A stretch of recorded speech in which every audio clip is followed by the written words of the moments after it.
que hay en la confesión. Las imágenes que están apareciendo en la pantalla nos ayudan a recordar las doctrinas que ya hemos visto. Yo coloco la imagen como siempre y ustedes me dicen a qué doctrina corresponde a manera de repaso para comenzar. La número 1, inspiración plenaria y verbal de la Escritura. La número 2, la grandeza y soberanía de Dios. La número 3, la Santísima Trinidad. La número 4, el decreto de Dios. La número 5, la predestinación. La número 6, soberanía de Dios y responsabilidad humana. Número 7, la doble naturaleza unipersonal de Cristo o el misterio de la unión hipostática. La número 8, la justificación por la fe sola. Número 9, doctrinas de la gracia, doctrinas de la gracia. ¿Y cuáles son los 5 pétalos del tulipán? ¿Cuál es la flor favorita de las iglesias históricas? El tulipán. ¿Y cuáles son los 5 pétalos del tulipán? Número 1, depravación total humana. Número 2, la doctrina de la depravación total humana tiene un gran enemigo. Debemos reconocer a ese enemigo. ¿Cuál es el gran enemigo de la doctrina de la depravación total humana? El mito del libre albedrío, que Martín Lutero combatió fuertemente con su libro sobre la esclavitud de la voluntad. La siguiente doctrina de la gracia, elección incondicional. La siguiente, expiación limitada. Y la siguiente, Saulo, Saulo, ¿por qué me persigues? Llamamiento eficaz o gracia irresistible. Al final de este curso vamos a hacer una especie de dinámica con todas estas imágenes y vamos a estar repasando y tratando de dejar en nuestras mentes siempre estas importantes doctrinas. Muy bien, hoy vamos a terminar con las doctrinas de la gracia y vamos a volver a comenzar con la cadena de oro de la salvación. En Romanos capítulo 8, versículos 29 y 30. Abramos nuestras Biblias, por favor. En Romanos capítulo 8, versículo 29 y 30 vamos a introducirnos a la última de las doctrinas de la gracia, que es la doctrina de la perseverancia final de los santos. Romanos 8, 29 y 30 es lo que llamamos la cadena de oro de la salvación. Y ahí nos introducimos al tema de la perseverancia final de los santos. Dice Romanos 8, 29, porque a los que antes conoció o amó, también los predestinó para que fuesen hechos conforme a la imagen de su Hijo, para que Él sea el primogénito entre muchos hermanos. Y aquí viene la cadena: a los que conoció y a los que predestinó, a estos también llamó, y a los que llamó, a estos también justificó, y a los que justificó, a estos también glorificó. Como hemos dicho varias veces, esta es una cadena de eventos que están en el decreto de Dios, eventos que van a ocurrir indefectiblemente. A los que Él amó, esos que amó son los mismos que predestinó, a esos que predestinó son los mismos que llamó, no va a añadir ninguno más, a esos que llamó son los mismos que justificó, y a esos que justificó son los mismos que va a glorificar. Va a producir en cada uno de estos una réplica del Señor Jesucristo. Por tanto, entre la justificación y la glorificación hay todo un proceso, que es el proceso de santificación. Y en medio de ese proceso, esta cadena de oro de la salvación asegura la perseverancia. Es decir, que a los que Él llamó, ellos van a perseverar.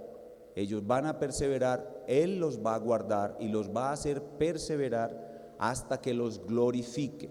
O sea que hay un espacio de tiempo. En ese espacio de tiempo entre el llamamiento y la glorificación, esas personas van a perseverar en la fe hasta que Él los glorifique. Entonces aquí hay un eslabón lógico, teológico y necesario entre la justificación y la glorificación, y a ese eslabón lógico, teológico y necesario lo llamamos perseverancia. Es decir, que el plan de Dios, el decreto de Dios para salvar a muchos, incluye la perseverancia. Y esa necesidad lógica de la perseverancia se ve de manera natural en las 5 doctrinas de la gracia. Las 5 doctrinas de la gracia nos muestran que esos hombres que eran totalmente depravados, que no se podían salvar a sí mismos, fueron elegidos por Dios. Dios los eligió, no ellos a sí mismos, Dios los eligió.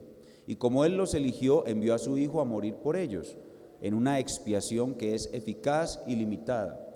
Y a esos por los cuales murió Cristo los va a llamar eficazmente, irresistiblemente a salvación, y necesariamente los va a preservar hasta el final.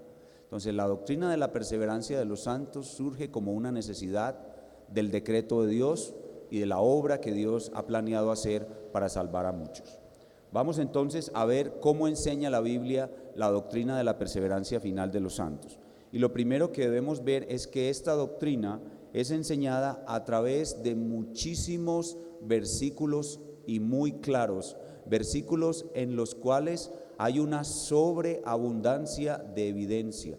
Yo diría hay una evidencia masiva de esta doctrina en los muchos versículos bíblicos que la enseñan claramente. Entonces, la primera forma como la Biblia enseña la perseverancia final de los santos es a través de una gran cantidad de versículos que son muy claros, tanto versículos en el Antiguo Testamento como en el Nuevo.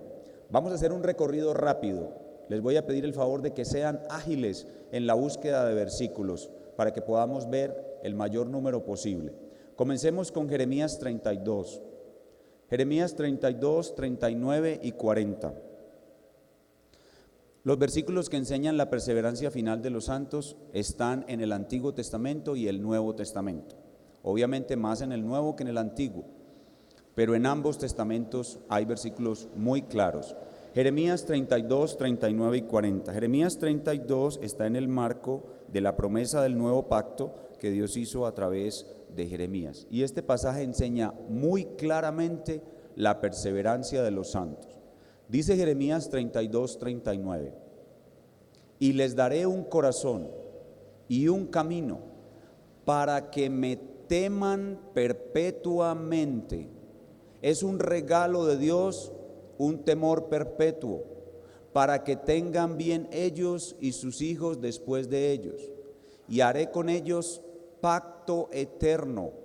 El temor es perpetuo, el pacto es eterno, que no me volveré atrás de hacerles bien. En ningún momento dejaré de hacerles bien, y pondré mi temor en el corazón de ellos para que no se aparten de mí.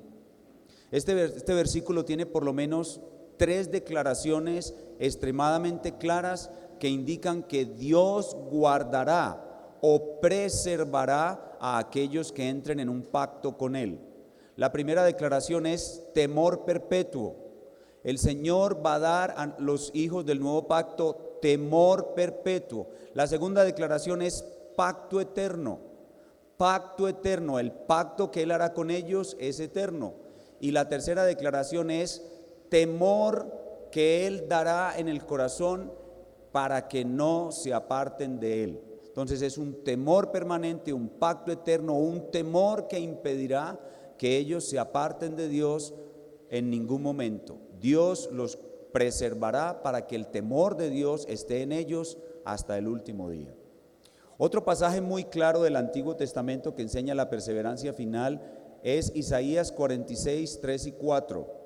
Ya predicamos este pasaje con el título de El Dios cargador, el atributo olvidado del Dios cargador.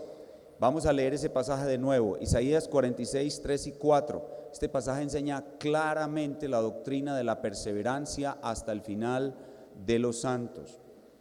Isaías 46, 3 y 4 dice: Oídme, oh casa de Jacob, y todo el resto de la casa de Israel, los que sois traídos por mí desde el vientre, los que sois llevados desde la matriz, y hasta la vejez, yo mismo, el Señor sella con su santo ser su declaración. Hasta la vejez yo mismo, hasta las canas os soportaré, os sostendré, o preservaré yo. Y luego sella de nuevo: yo hice y luego sella, yo llevaré, y luego sella, yo soportaré, preservaré y guardaré. Este pasaje es demasiado claro.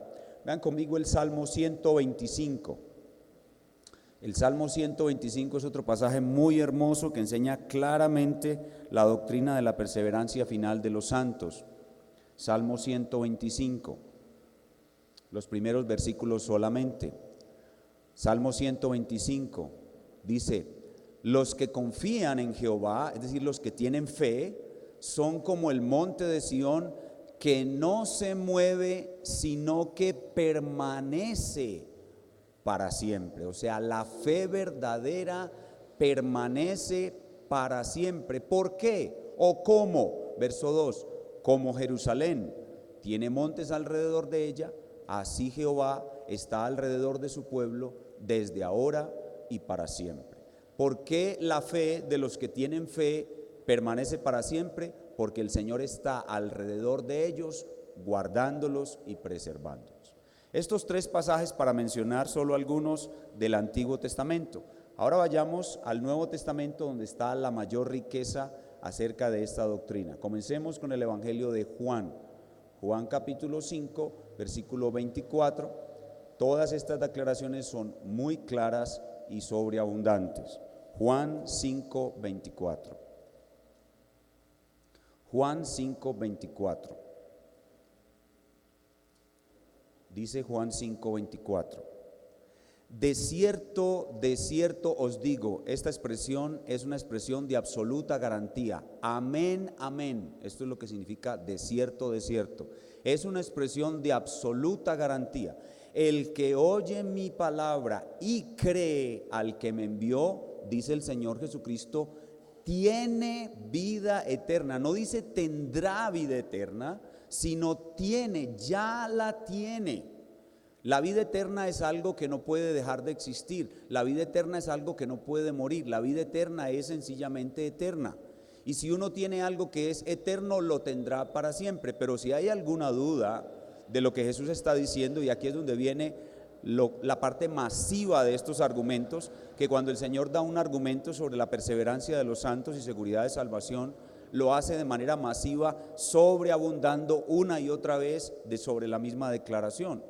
Dice, tiene vida eterna, y ahora aumenta la certeza diciendo, y no vendrá a condenación, mas ha pasado de muerte a vida.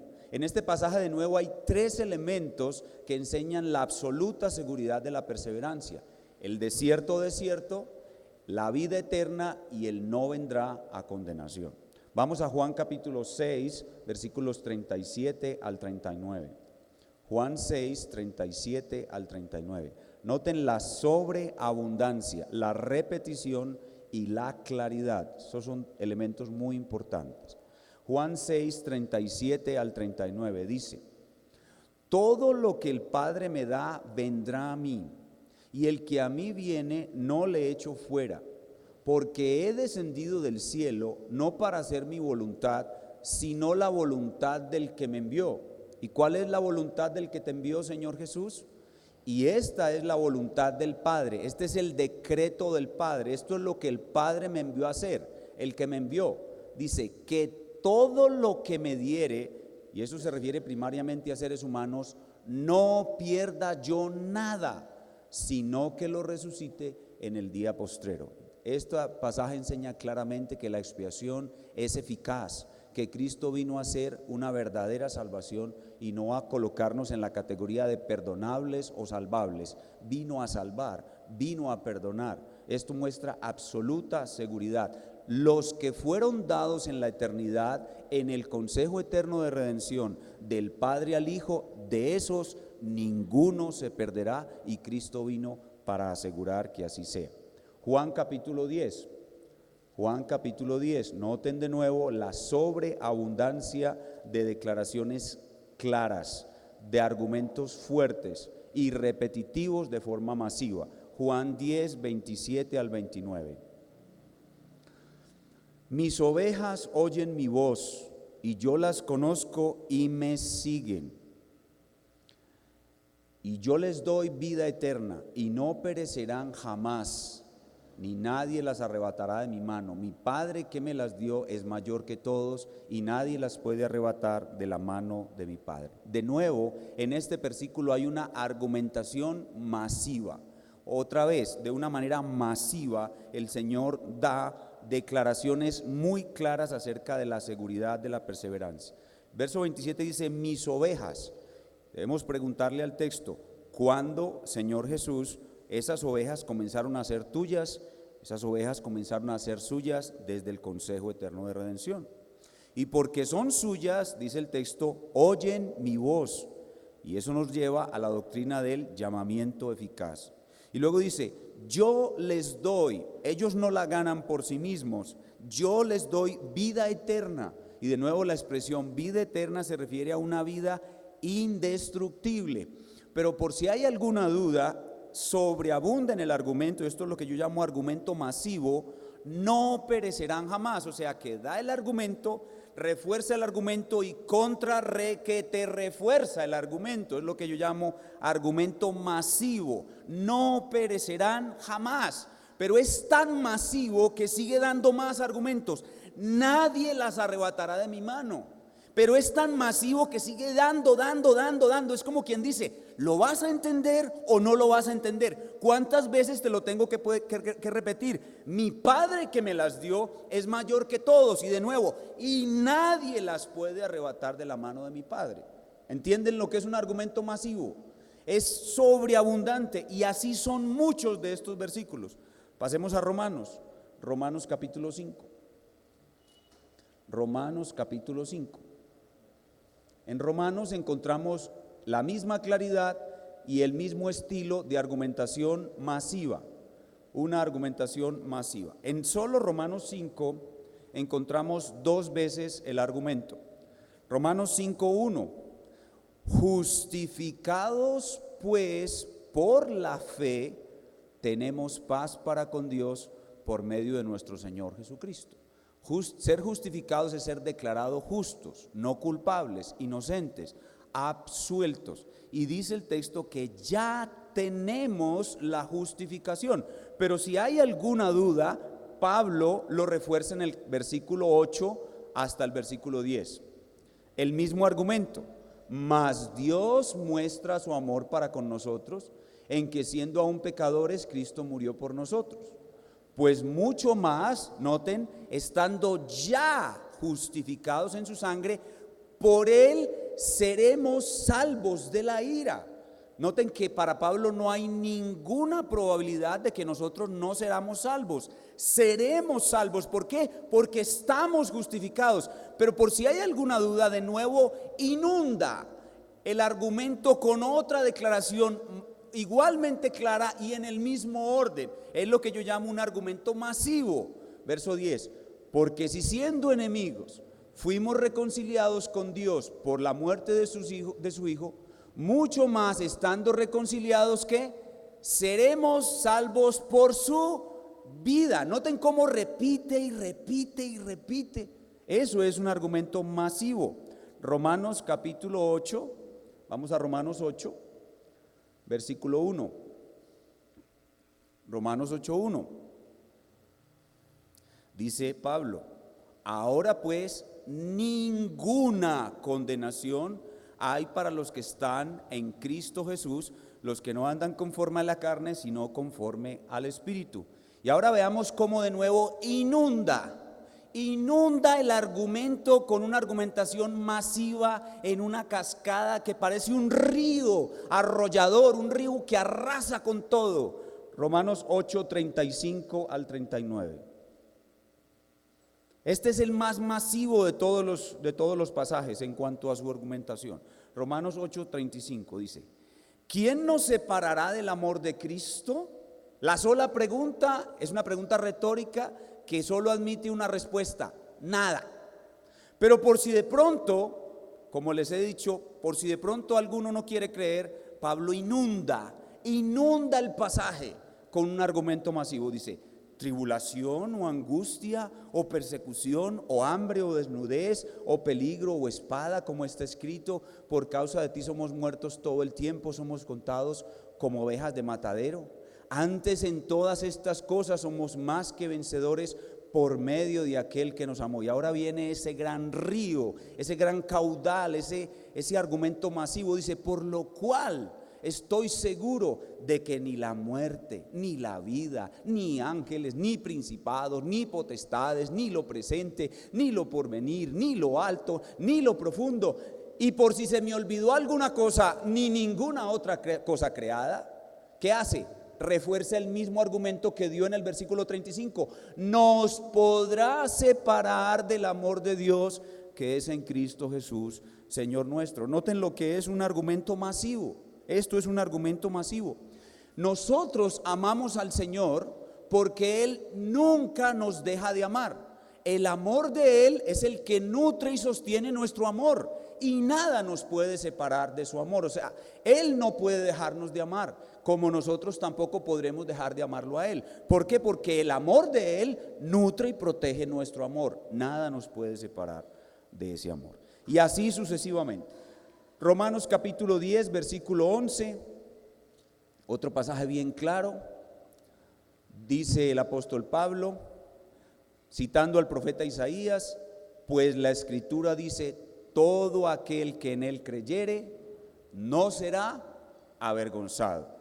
¿Qué significa eso? El que tiene verdadera fe, su fe se cumplirá, su fe será una realidad, será salvo.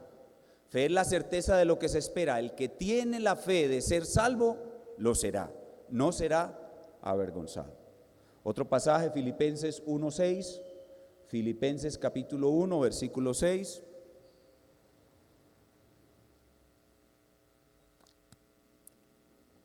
De nuevo, con una seguridad absoluta, el apóstol Pablo dice en Filipenses 1:6, estando persuadido de esto, que el que comenzó en vosotros la buena obra, Dios comenzó en nosotros una buena obra. ¿Cuál es esa buena obra? Convertirnos en criaturas totalmente buenas como Él, la perfeccionará hasta el día de Jesucristo. No hay probabilidad de que Dios deje de perfeccionar lo que Él comenzó. Eso asegura nuestra perseverancia. Nuestra perseverancia está garantizada porque Él persevera haciendo la obra en nosotros. La perseverancia nuestra proviene de la perseverancia de Él. La preservación que Él nos da asegura nuestra perseverancia. Otro texto, primera de Pedro 1, del 3 al 5.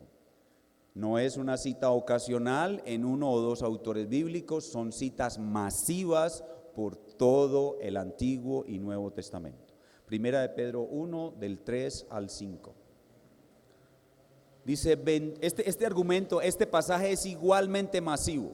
O sea, este pasaje es tan masivo como los anteriores. Dice, bendito el Dios y Padre de nuestro Señor Jesucristo, que según su grande misericordia nos hizo renacer para una esperanza viva, una esperanza que no puede morir, una esperanza viva, por la resurrección de Jesucristo de los muertos, para una herencia incorruptible. Hermanos, ¿qué es algo incorruptible? Algo incorruptible es algo incorruptible, así de sencillo. Algo que no se puede corromper, que no se puede podrir, que no se puede dañar.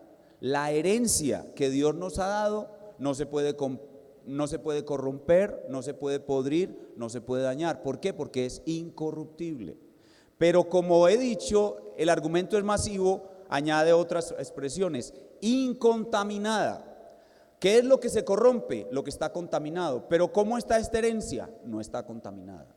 Pero por si de pronto todavía hay alguien que duda, dice, y es inmarcesible. ¿Qué significa algo inmarcesible? Que no se puede marchitar, que no se marchita. La herencia que es nuestra salvación es incorruptible, incontaminada e inmarcesible. Y fuera de eso dice, está reservada en los cielos para nosotros. ¿Qué es algo que está reservado? Es algo que está puesto allí a su nombre y que sin duda usted lo recibirá. No es como cuando usted llega a un aeropuerto con una reserva de avión en la mano y le dicen, señor, señora, su vuelo fue sobrevendido. Así me pasó una vez aquí en el Olaya Herrera con Satena. Bueno, no estoy haciendo mala publicidad por internet a Satena, pero bueno, que sufran, porque eso me sucedió real. Llego yo a tomar mi vuelo y me dicen: señor, su vuelo fue sobrevendido, su reserva no existe.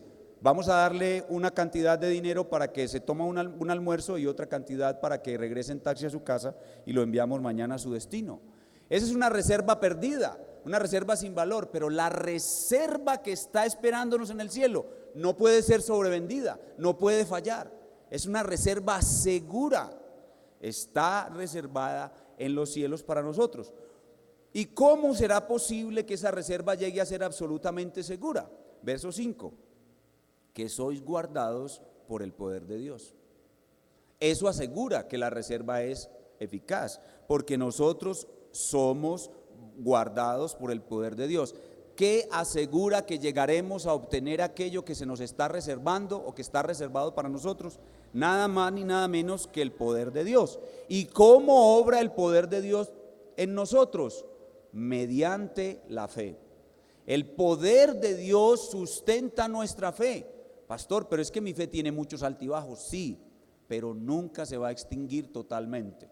Dios puede permitir que tu fe sea como un pabilo que humea, pero nunca se apagará totalmente. Dios se ha comprometido por su poder a mantener tu fe o a restaurarla cuando tiene caídas. Es una fe protegida por el poder de Dios. ¿Por qué?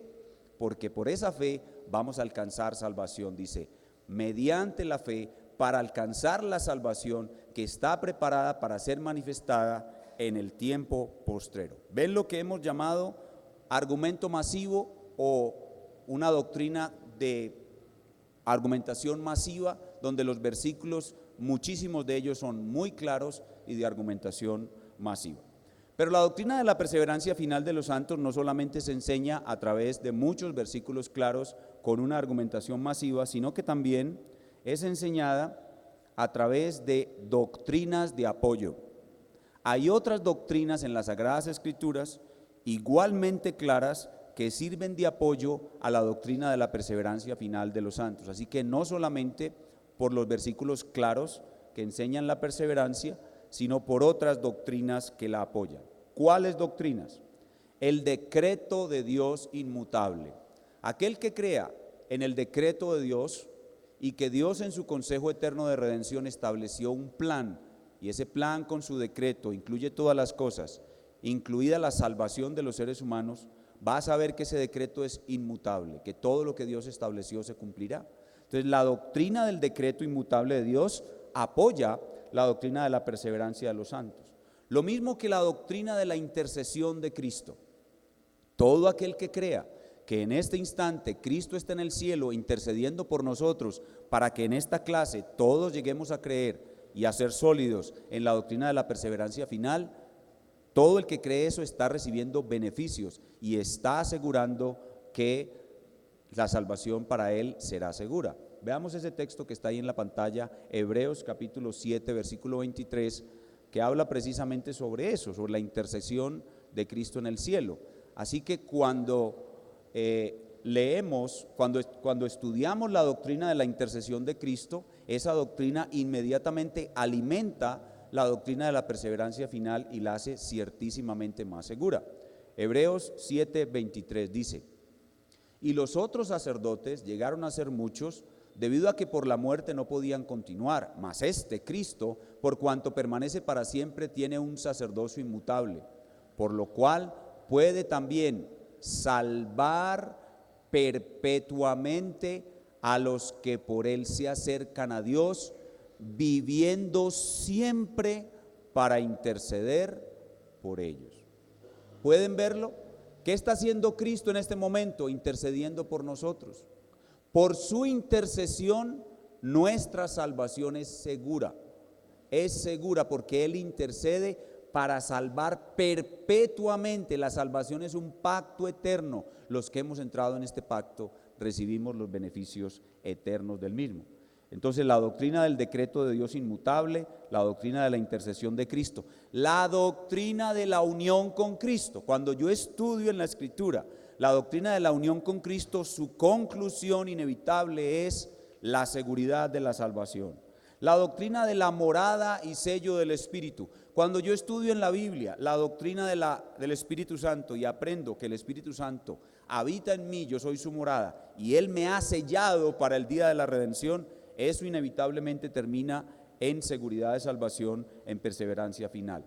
La doctrina de la simiente incorruptible. La palabra de Dios muestra claramente que lo que hemos recibido es una semilla que no puede corromperse, como leíamos ahora en Primera de Pedro, y eso fortalece aún más la doctrina de la perseverancia final de los santos. La naturaleza del pacto de gracia. Cuando nosotros entendemos la teología de los pactos y sabemos qué es el pacto de gracia, cómo se produce y cómo se desarrolla, eso llevará inevitablemente a creer en la perseverancia final de los santos. Estas doctrinas de apoyo están descritas en nuestra confesión de fe en el párrafo número 2, capítulo 17. Entonces, ¿qué tenemos hasta ahora?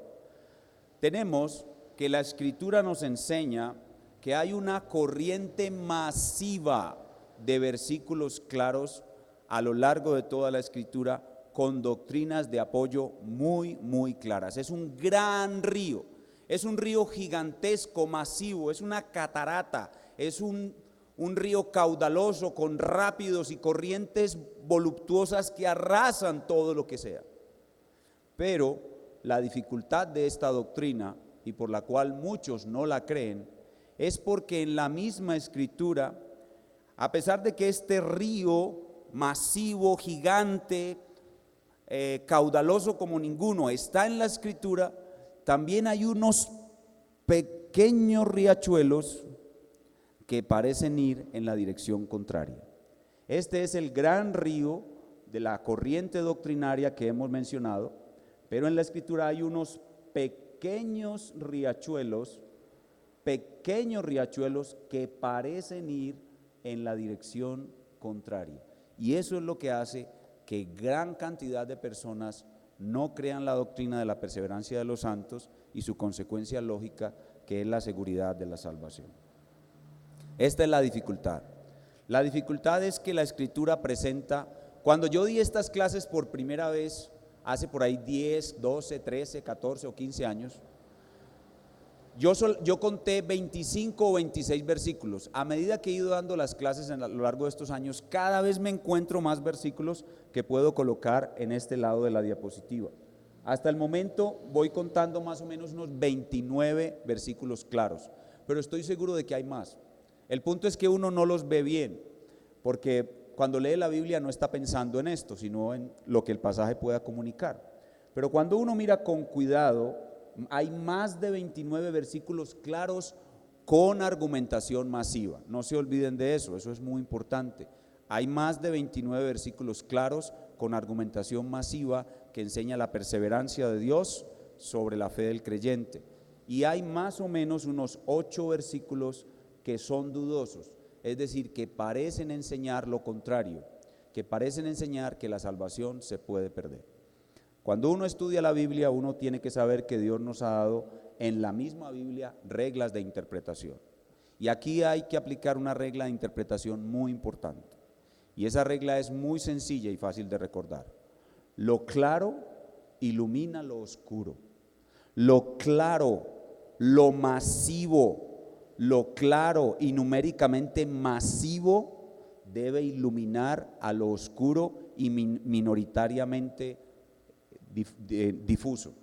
Entonces, aquí hay algo claro y mayoritario y aquí hay algo no claro y minoritario. Entonces, lo claro debe iluminar lo oscuro y no al revés. El arminianismo se origina primariamente en este defecto de interpretación, y es que los hermanos se enfocan más en los 8 versículos que parecen enseñar lo contrario que en los 29 o más que enseñan clara y masivamente que la salvación es segura y que Dios preservará a los suyos hasta el final.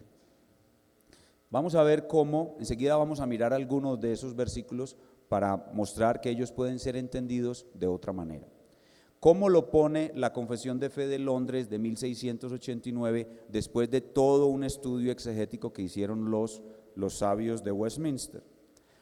Dice la Confesión de Fe: a aquellos a quienes Dios ha aceptado en el amado y ha llamado eficazmente y santificado por su Espíritu, y a quienes ha dado la preciosa fe de sus escogidos, no pueden caer ni total ni definitivamente del estado de gracia, sino que ciertamente perseverarán en él hasta el final y serán salvos por toda la eternidad.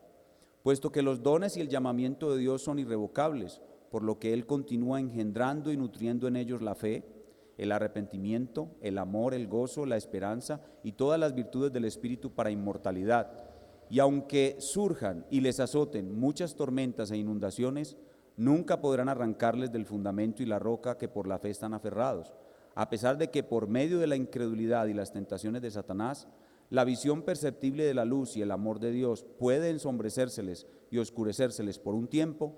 Él, sin embargo, sigue siendo el mismo, y ellos serán guardados sin ninguna duda por el poder de Dios para salvación, en la que gozarán de su posesión adquirida al estar ellos esculpidos en las palmas de sus manos y sus nombres escritos en el libro de la vida desde toda la eternidad. Esta declaración tiene ya casi 500 años y es lo que la Iglesia ha creído en otras épocas en las cuales mayoritariamente la Iglesia ha creído en la doctrina de la perseverancia final de los santos y su consecuencia lógica, que es la seguridad de la salvación.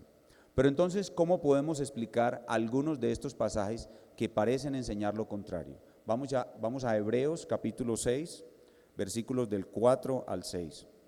Hebreos capítulo 6, versículo del 4 al 6. Este sin duda es el pasaje que más hace dudar. Este pasaje, increíblemente, ustedes pudieron ver que la Escritura presenta algo tan grande como el río Amazonas. La Escritura presenta algo tan grande como el río Amazonas. Y al lado del río Amazonas hay una pequeña quebradita que es un hilito. Y entonces el intérprete bíblico normal es colocado ahí en ese lugar. A su derecha está el gran río Amazonas y a su izquierda hay un pequeño riachuelo que es un pequeño hilito. Y lo ponen a escoger, al creyente lo ponen a escoger. Busque la verdad de Dios y escoja entre el gran río Amazonas y este pequeño río o riachuelito que hay a su lado. ¿Cuál de los dos escoge? Increíblemente, la mayoría escogen el pequeño riachuelo. El deseo del hombre de participar en su propia salvación, de tener algo de gloria, el fariseo que todos llevamos dentro, nos hace pasar por alto el grande y caudaloso río que hay en la Escritura y nos hace preferir centrarnos y concentrarnos y enfocarnos y obsesionarnos con Hebreos 6 del 4 al 6. Este pasaje ha causado que las grandes mayorías que no creen esta doctrina la rechacen. ¿Qué dice Hebreos 6 del 4 al 6? Porque es imposible que los que una vez fueron iluminados y gustaron del don celestial y fueron hechos partícipes del Espíritu Santo, asimismo gustaron de la buena palabra de Dios y los poderes del siglo venidero, y recayeron, sean otra vez renovados para arrepentimiento, crucificando de nuevo para sí mismos al Hijo de Dios y exponiéndole al vituperio.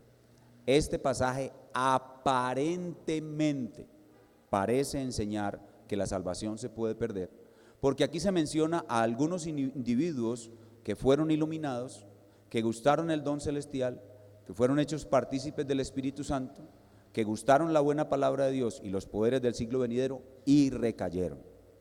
Las personas comunes y corrientes, cuando leen este pasaje, creen que se trata de un verdadero creyente que recayó, es decir, que apostató. Particularmente en esta epístola se trata de un judío que profesó la fe cristiana y regresó al judaísmo. Eso es lo que quiere decir cuando dice recayeron.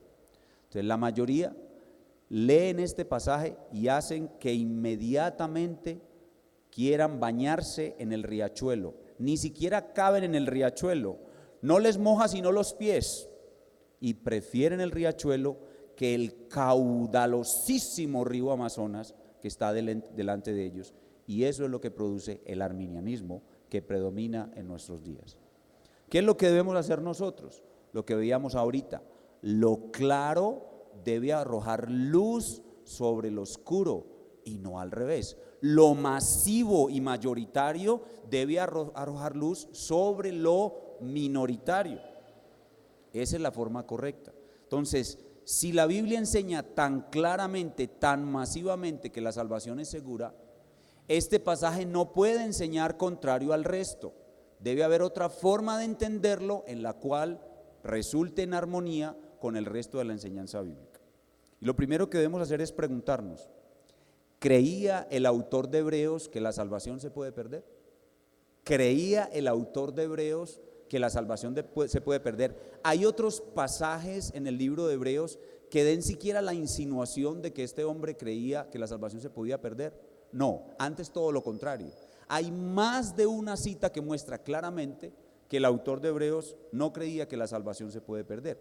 Ahí mismo en el capítulo 5, versículo 9, por ejemplo, dice el autor de Hebreos, hablando de Cristo, dice, desde el 8 mejor, y aunque era hijo por lo que padeció, aprendió la obediencia, y habiendo sido perfeccionado, Cristo vino a ser autor de eterna salvación para todos los que le obedecen. Para el autor de Hebreos, Cristo fue el autor de una salvación eterna. Él no cree que la salvación se puede perder. Vean conmigo 7:25. 7:25.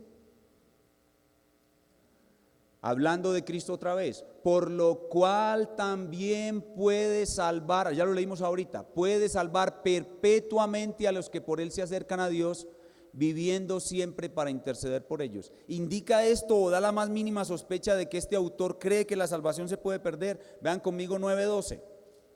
9:12.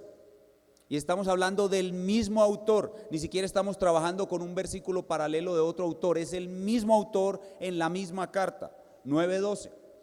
Dice, y no por sangre de machos cabríos ni de becerros, sino por su propia sangre, entró una vez para siempre en el lugar santísimo, habiendo obtenido eterna redención. La obra de Cristo produjo eterna redención para aquellos a quienes vino a salvar. ¿Admite eso la posibilidad de perder la salvación? No. Entonces, ¿qué está diciendo en Hebreos 6? Otra cosa. Tiene que ser otra cosa. Y lo mismo en el 13, 20, 21, etcétera. Me falta tiempo para ir a todos los lugares donde Hebreos enseña claramente que la salvación no se puede perder. Entonces, ¿a qué se refiere Hebreos capítulo 6? Volvamos allá. Cuando dice, por ejemplo, de personas que fueron iluminados. O eso quiere decir que hay personas que llegaron a ser casi salvos. La explicación de todos estos pasajes en donde parece enseñarse que la salvación se puede perder está en lo que Jesús le dijo a aquel maestro rabino. Le dijo, no estás lejos del reino de Dios. No estás lejos del reino de Dios. En Marcos 12:34, Jesús le dice a un maestro de la ley, tú no estás lejos del reino de Dios. Ese hombre tenía iluminación, conocía las verdades, estaba muy cercano al reino de Dios, pero no estaba adentro. Este hombre es uno de los casi salvos. Casi salvos es una obra extraña del Espíritu Santo que lleva a los hombres a la misma puerta del reino, pero no les da el cruzar. Fueron iluminados, gustaron del don celestial. Una cosa es tragarse el don celestial y otra cosa gustarlo apenas saboreándolo en la boca. Y fueron hechos partícipes del Espíritu Santo. Una cosa es ser morada del Espíritu Santo y otra cosa es ser partícipe del Espíritu Santo. Y asimismo gustaron de la buena palabra de Dios. La buena palabra de Dios es deliciosa aún para los no salvados.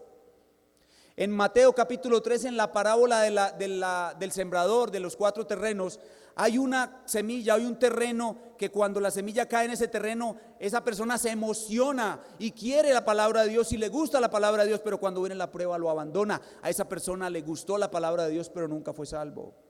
Y fueron partícipes de los poderes del siglo venidero. Judas hizo milagros y nunca fue salvo.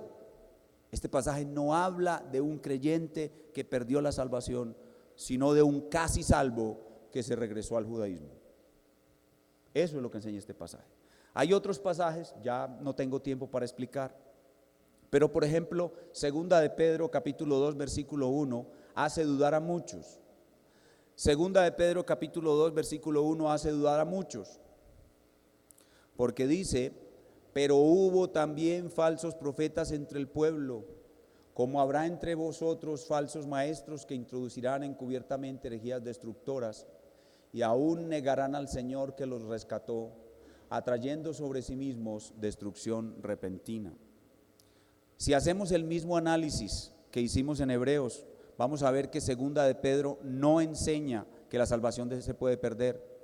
¿Creía Pedro que la salvación se puede perder habiendo leído primera de Pedro 1 del 3 al 5? No, este pasaje enseña otra cosa. Hay algunas claves gramaticales en este pasaje. La palabra Señor que se usa aquí no es la misma palabra que se usa en el resto del Nuevo Testamento para Señor. La palabra rescató no se refiere a un rescate salvífico. La Biblia muestra que algunos son rescatados por un acercamiento superficial a la palabra de Dios. Otra vez, los casi salvos. Hay personas que son iluminadas de tal manera que cambian su horrenda manera de vivir, pero nunca dejan de ser cerdos o perros, y tarde o temprano el perro vuelve a su vómito o la puerca lavada a revolcarse en el cieno, como el mismo Pedro señala en el versículo 22. No se trata de creyentes que perdieron su salvación, son los casi salvos. No es la pérdida de la salvación. Yo no tengo tiempo ahora para abundar en esos argumentos, pero cuando el pueblo de Israel salió de Egipto, fueron rescatados de la esclavitud. Pero ¿cuántos de los que fueron rescatados eran verdaderamente salvos? Moisés, Aarón, Ana, Josué y Caleb. Solo 5, y sin embargo todos fueron rescatados. O sea, hay una forma de ser rescatados que no es salvífica. Esa es la forma como se explica este pasaje.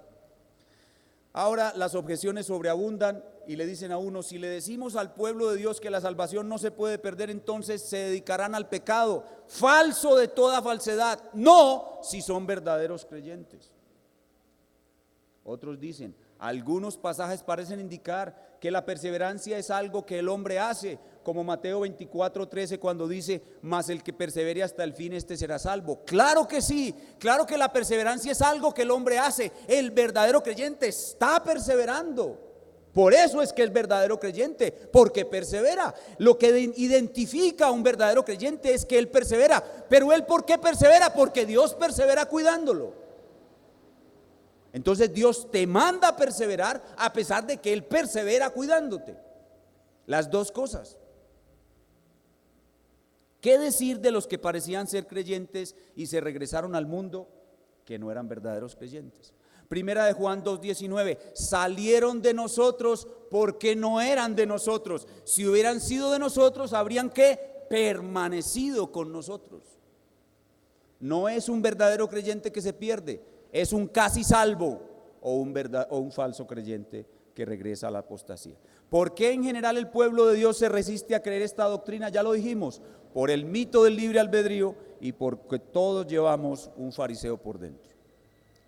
Las doctrinas de la gracia, y en general la doctrina de la perseverancia de los santos y en general las doctrinas de la gracia, realmente muestran a Cristo como un poderoso Salvador, un Salvador que murió para asegurar nuestra perseverancia. ¿Cuál es la actitud de los cristianos hacia las 5 doctrinas de la gracia?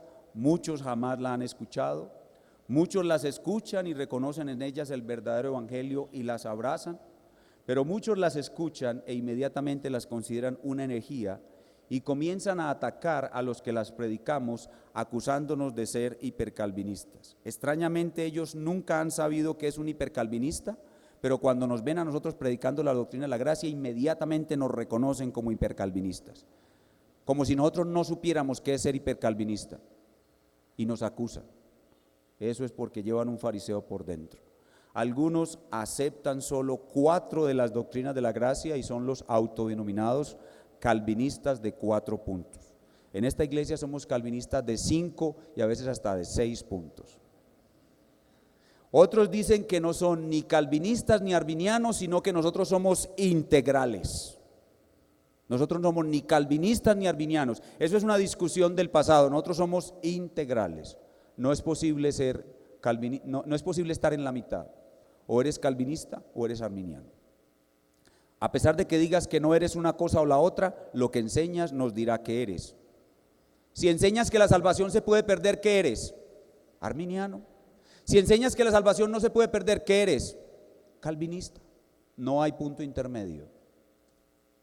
Muy bien, la aplicación de esta enseñanza es que todos los que creemos la perseverancia final de los santos vamos a crecer hasta obtener la seguridad de la salvación. No es lo mismo perseverancia de los santos que seguridad de salvación. Hay muchos verdaderos creyentes que no tienen seguridad de salvación a pesar de que creen la doctrina de la perseverancia de los santos. La seguridad de la salvación va a ir creciendo y apareciendo a medida que el creyente va conociendo cada mejor a Dios y su plan, pero muchos creyentes van a estar inseguros de su salvación. Esto no es deseable. Lo deseable es que estemos seguros de la salvación, porque un soldado inseguro es un mal soldado. El soldado tiene que estar seguro e ir a la guerra con total convicción.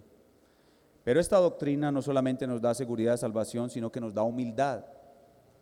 Algunos nos acusan, ustedes son los soberbios de salvo, siempre salvo. Todo lo contrario, nosotros sabemos que somos salvos no por nosotros. Y cada paso que damos no es para orgullo nuestro y no para vergüenza nuestra. Porque si por nosotros fuera, nosotros daríamos un paso atrás, pero por la gracia de Dios estamos dando siempre un paso adelante. Así que no es obra nuestra, es obra del Señor. Y por esa razón esta doctrina tiene que llevarnos a la humildad, pero también al gozo. Al gozo, hermanos, un evangelio que no te asegura que vas a ser salvo no es un evangelio, porque evangelio es buena nueva. ¿Qué buena nueva puede ser cuando a ti te digan que te están ofreciendo una salvación que se puede perder? Eso no es ninguna buena nueva. El verdadero evangelio trae gozo y fe en medio de la prueba. Muy bien, gasté 10 minutos del tiempo de preguntas, pero creo que en ese tiempo respondí a muchas de las preguntas. Vamos a orar. Señor, te damos gracias por estas preciosas doctrinas. Las doctrinas de la gracia son un precioso tesoro para nosotros, son parte de ese legado doctrinario, histórico y eclesiástico que tú nos has dado. Nosotros las abrazamos con todo nuestro corazón, las creemos y nos disponemos a dar nuestras vidas por su defensa. Te rogamos por todos los cristianos que nunca las han escuchado, para que las escuchen, y por el mundo perdido que pueda escuchar este verdadero evangelio y por él ser salvados. Te damos muchísimas gracias por lo que nos das en Cristo Jesús. Amén. Bien, vamos en estos 5 minutos a escuchar algunas preguntas. Gracias, pastor. Damos gloria a Dios por este tiempo tan especial de edificación. ¿Qué significa estar escrito o tener parte en el libro de la vida? Alguien puede estar escrito en el libro de la vida, pero Dios quitarlo de él, según Apocalipsis 22, 19 y otros textos de Apocalipsis.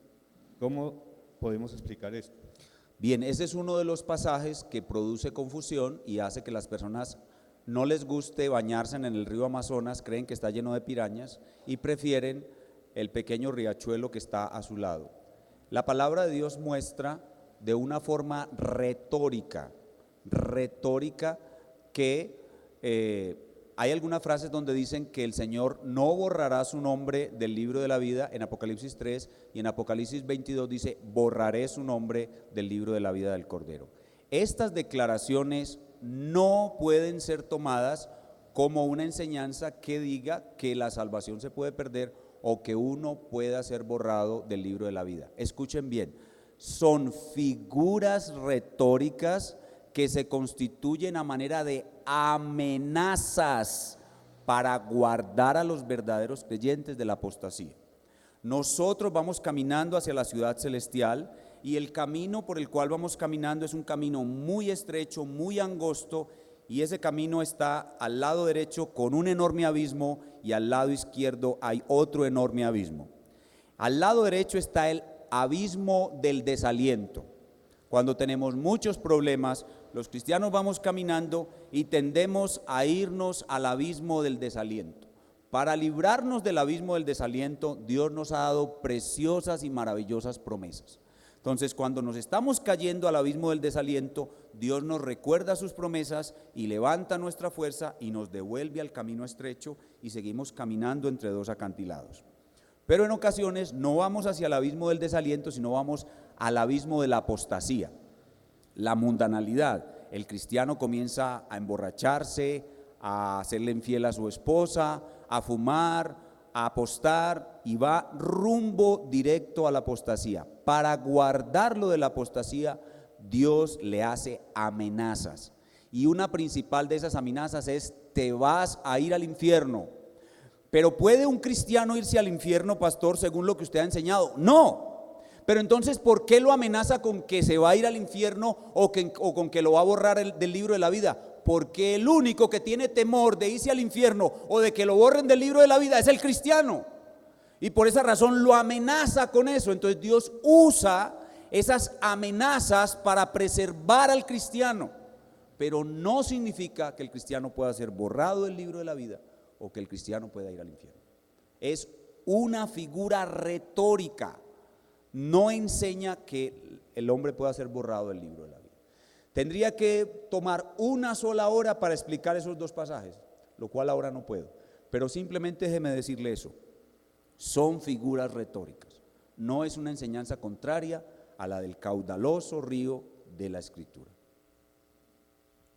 Pastor, usted dice que hay 8 versículos dudosos. ¿No pues es esto que usted leyó, que se lee en la Escritura, la palabra revelada por el Espíritu Santo? Y otra anexa a la misma pregunta, pastor, o sea que si alguien se aparta del camino del Señor, hablando de un salvo, y se va al mundo, entonces, aún pecando, ¿no pierde la salvación?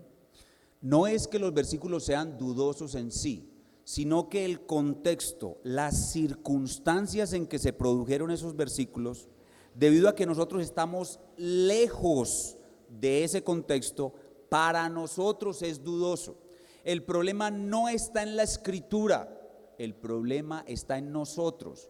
Nosotros estamos lejos del contexto, lejos de la forma como se produjo el pasaje. El pasaje en sí es infalible, el pasaje en sí es coherente con toda la verdad, pero a nosotros somos los que nos falta la capacidad de entenderlo bien. Entonces, debido a eso, a que la Escritura es infalible y nosotros muy torpes para interpretar, es que a nosotros nos parece que el versículo sea dudoso, pero el versículo en sí mismo es perfecto. La otra pregunta es que si usted peca pierde la salvación.